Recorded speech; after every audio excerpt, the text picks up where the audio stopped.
Rappel des compos, on vous les a détaillés il y a quelques instants avec donc ces 4 changements du côté brugeois. Il y a des indéboulonnables, Mignolet, et des hommes qui est peut-être lancé comme face à Charleroi, l'un des meilleurs pandas le week-end dernier, Peters.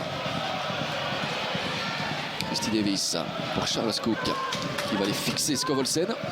Le centre, il est là, il est tout bon et le but le voici. Ah, le drapeau n'est pas levé.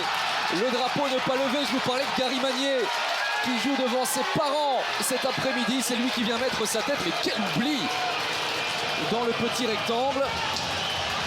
Moins d'une minute de jeu, 45 secondes exactement et Bruges est déjà mené.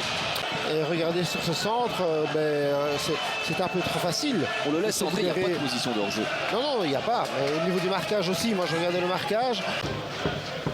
Incursion intéressante, hein. Une fois encore, le jeu qui penche à droite du côté du club de Bruges. Et voici un corner.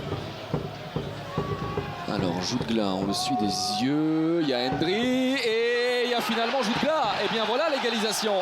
Et voici le premier but de l'ancien du Barça qui aurait déjà mérité un petit but face à Genk. Ça n'est pas rentré. Cette fois-ci, c'est dedans. Et le triangle en symbole à ses amis, à sa famille. Il l'a expliqué dans la presse récemment. Regardez, bien brossé. Là, le gardien se loupe un peu par rapport à Hendry. Et puis, il y a ce geste d'attaquant présent dans les 16 mètres. Il réclame une faute, Mouroudine. Oui, on va voir. Ça va être les distances entre les lignes et les joueurs pour être plus efficace. Encore une fois, hein, on fait sauter le verrou dans le milieu avec des hommes. Ça, c'est un bon ballon pour Préviac. La frappe de Préviac! Il y a trop d'espace, vous veniez de le dire. Mais alors là, Préviac, la finition est fantastique. Vous le connaissez, hein, c'est un buteur. 2-1. Un ballon dans les 16 mètres, c'est quasiment un but. Donc voilà. Je crois qu'on revient sur nos propos au niveau de l'attitude.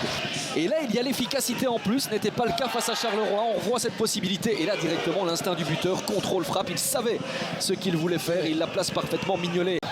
Il n'est pas dénué de qualité pour autant.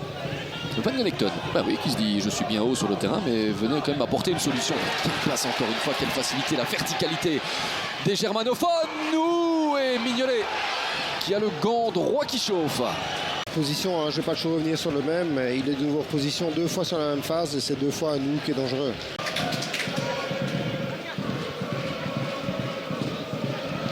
Ils ont fait mal à chaque fois dans ce registre-là. Il passe Peters, Mignolet. Dépassé. Qui va au bout de son effort parce que l'intervention de Valentin normalement ne peut pas passer à côté. Et c'est pas check over. No penalty. Mais bon, ça aussi c'est une occasion. Évidemment. Corner. Bien donné. Très défensivement encore une fois. Nourdi était surmonté. Regardez là, il est vraiment surmonté. Nous, brillant sandwich. Dans les limites du raisonnable. Un duel, hein, franchement. Et là, il y a un carton et il en a déjà reçu un tout à l'heure. Ah, ben oui, il est dehors. Il est dehors, Magnier. Mais je vous l'ai dit, ça prend au nez des Eupénois. Pourquoi? Parce qu'il joue à la limite. Pour un dégagement. Oui, c'est clair, mais bon, mais vous savez, ça fait depuis 5-6 minutes qu'on est à la limite des deux côtés. On va y aller. Charles Cook, ça passe. Peters, la frappe et Mignolet. C'est pas terminé au Offerman, non. Il y a finalement une position de hors-jeu. Mais quelle intervention d'un Mignolet qui avait la vue masquée. On a joué à saute-mouton dans le rectangle.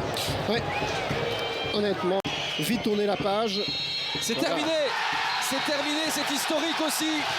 Eupen bat le club de Bruges pour la toute première fois en Jupiler Pro League après 14 duels. Victoire méritée